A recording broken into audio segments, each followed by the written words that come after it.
Hey, what's good with you, man? Hey, what's going on, man? Ain't nothing, man. Hey, man, I wanted to touch on a couple of things that you were talking about this morning. We were talking about a young lady who was talking about having a good man and so forth. What would be your take and why you think she can't find a good man? Well, as we were talking about earlier, it's really very difficult for ladies. For women today, it's very difficult finding a man, or what they would call a quality man, because quite honestly, most quality men are already going to be taken.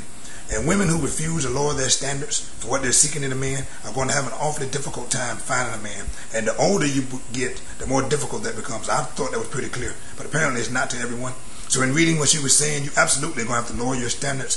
In some cases, significantly lower your standards to find a suitable mate. What do you mean, lower your standards? I mean, what do you mean exactly? Be more specific. Well, I think if you're looking for a man that already has his own place, already has a job, already has money in the bank, already has a car, chances are if that man has all those things, he already has a woman. Because there's so few men with those things, he's already going to have a woman.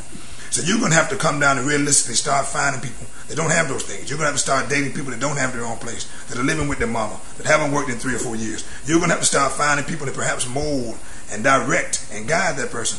I've heard many speeches, I've heard many things on some of the issues with single women and with getting with men and with being married. Because I do think it is the desire of most women to eventually be married. But if that's going to take place, they're going to have to, I guess the other word we use is kind of dummy down some of the things they expect in a man.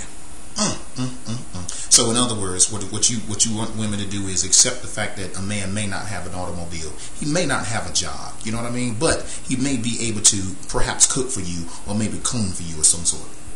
Or be there to support you in a lot of other ways, absolutely. But he may be living with his mama. But you definitely don't want her to accept the fact that he's not going to have all the things that she needs. If she's looking for those qualities, she can rest assured every woman's looking for them, and sheer numbers alone.